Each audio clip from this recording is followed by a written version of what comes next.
What's up, Patreon fam?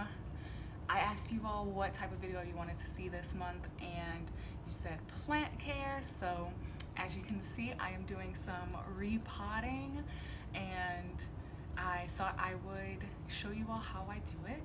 I'm in my kitchen. That is me making a frozen burrito. There's a lot of topics when it comes to like plant care, but right now this weekend I am finally putting all of the plants that I bought last fall, like end of summer, I'm finally putting them into real pots and taking them out of their nursery pots.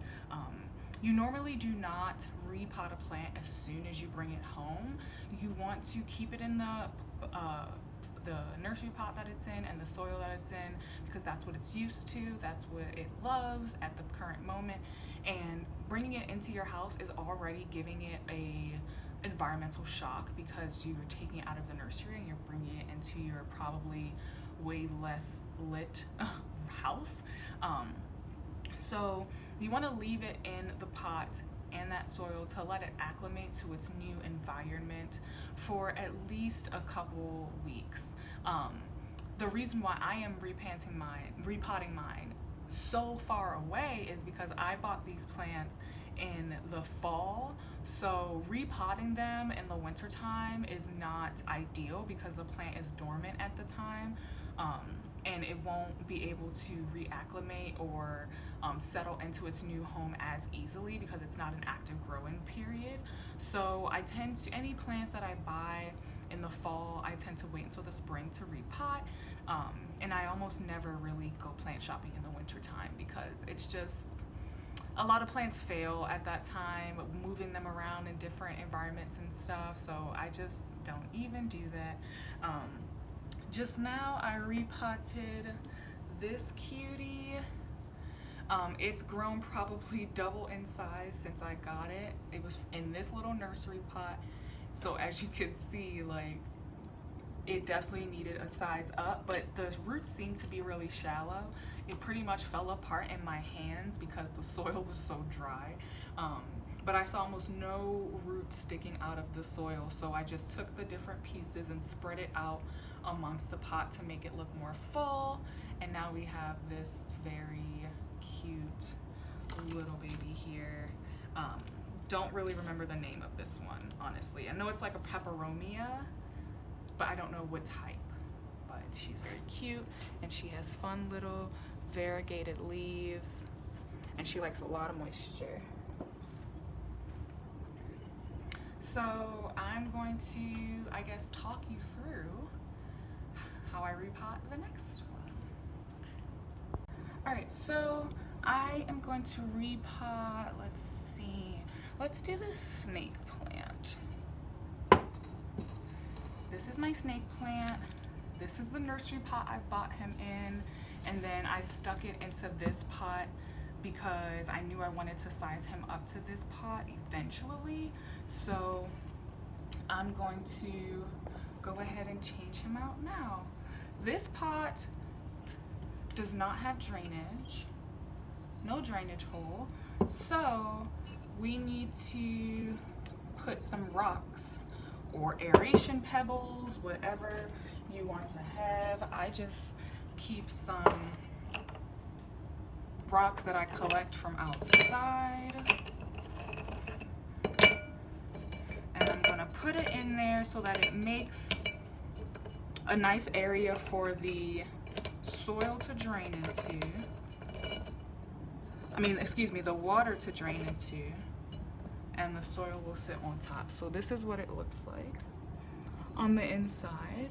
It's probably this tall. So when the water goes down the pot, the soil will stop here, the rocks stop here. Any extra water is going to go through the crevices of the rock and sit at the bottom, and it'll pool right here, and the soil and the roots will suck up the water from this little drainage area that we're putting. It'll suck up the water as it needs it. All right, so grabbing my potting soil, I just use like Nature Care potting soil.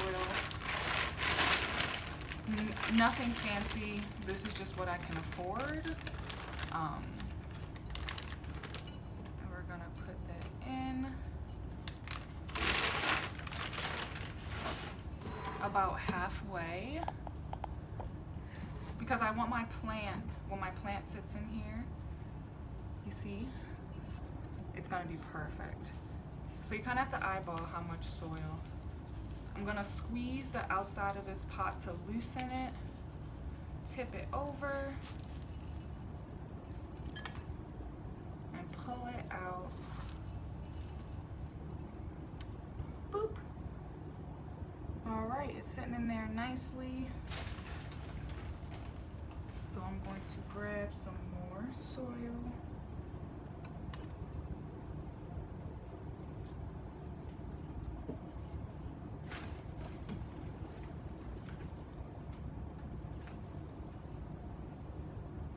Now you want to leave an inch of space at the top so that you have room for the water to sit when you're watering your plant.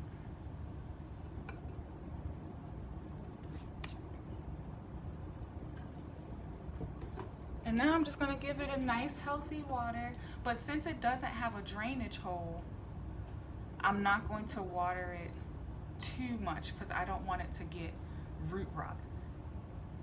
And all this water is gonna fall to the bottom, and then the soil will soak it back up over time. So I'll just come back to this and I will check on it in a few hours to check to see if the soil has absorbed all of the water. But a nice thing to think about is that when you're watering a plant, you want to put about 1/3 of the volume of the vessel in water. So, you know, if you cook or maybe you bartend like I did, you may have a nice understanding mentally of like volumes of liquids and you'll be able to eyeball it, or you can literally measure it out before you even plant the plant in the pot, which can be a lot of work. But essentially you want to eyeball about 1/3 of the vessel when you have no drainage hole. And here we are, we got our cute little snake plant friend. I thought that this planter was so perfect for this guy. He's perf. He's gonna be so happy here. This one lives on my dresser in my bedroom. All right, so we'll put him aside and we'll keep replanting things. Each plant is different. I do have some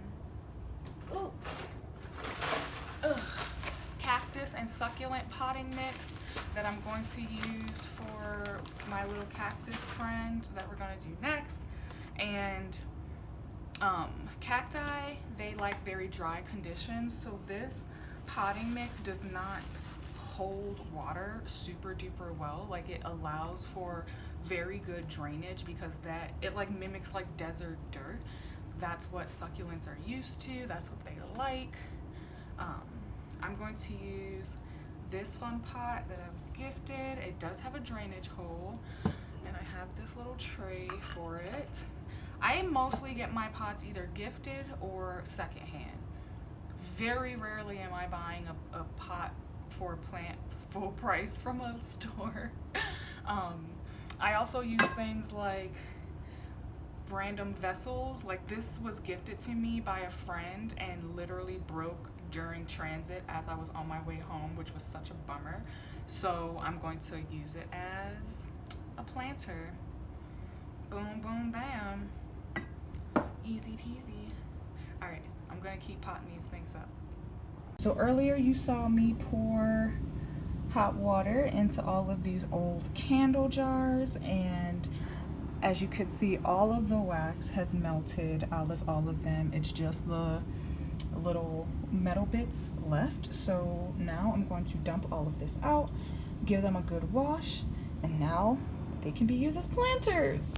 We love a reduce, reuse, recycle moment. Like, I always save majority of my candle jars. I end up using them as plant holders. And unless you like, if you have a fancy glass drill bit, you can drill your own hole, or do what I do, which is add stones to the bottom for drainage.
Hey friends, as you can see, I'm wearing different clothes.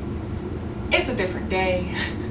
The plants are still on the table though, because I never finished what I was doing. Something came up and then, you know, a day went by, but we're here. I'm also using a different camera. I pulled out my old faithful, a rusty dusty Canon, and I'm going to be filming on that now because I really want to get back into using the equipment that I have instead of being lazy and using my phone. So we left off with me putting plants into pots, and I have put them back where they belong, and I still have some things here that need to be up potted or just repotted. And I want to show you guys my little Groots. Alright, I'm gonna plant in these Groots. I'm so excited. But my cousin got me these for Christmas, and I've been waiting to figure out something to put in them. Yeah, I'm gonna put like some of these tiny guys in here. Oh, and a pilea I need to go propagate. I should show you guys how I propagate my pilea. That's what I'm gonna do. Definitely leave in the comments if you have specific questions, and we'll just keep this video as a resource.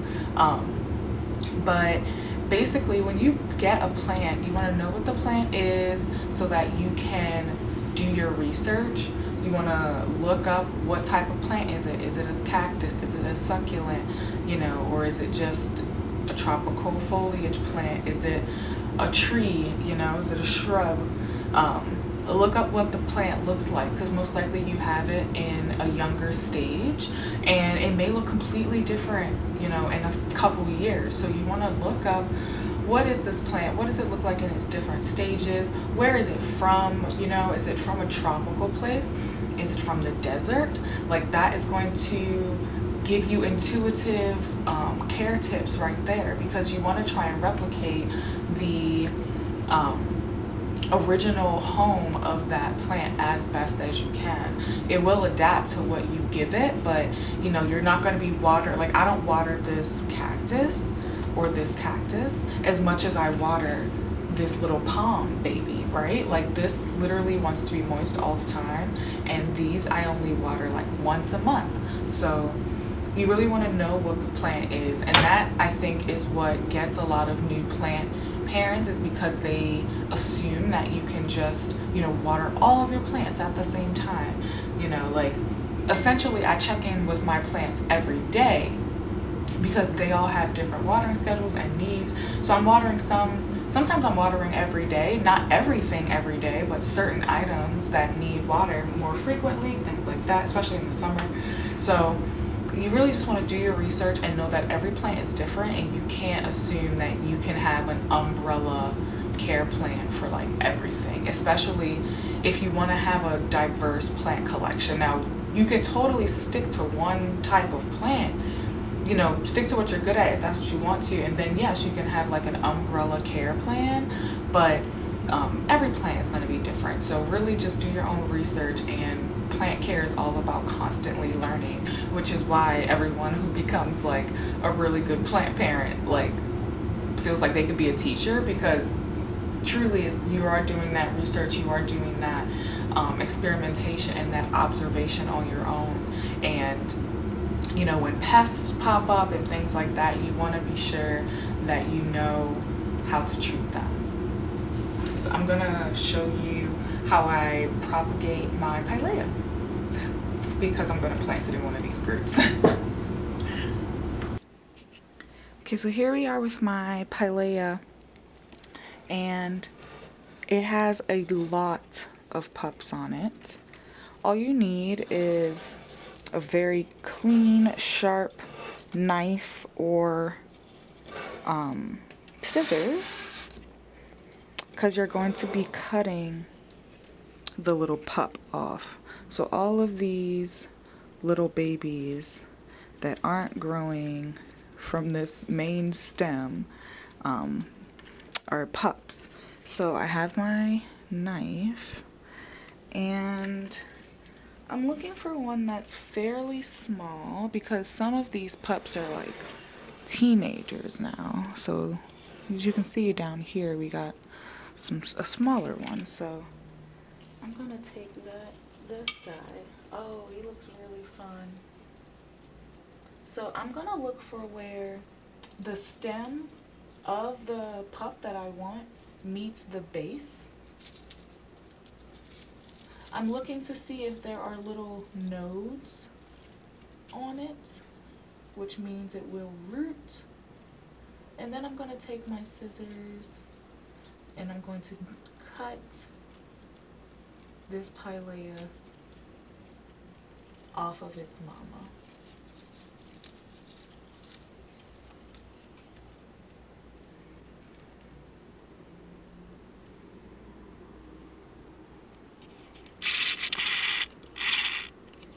So as you can see, it has these little nodes on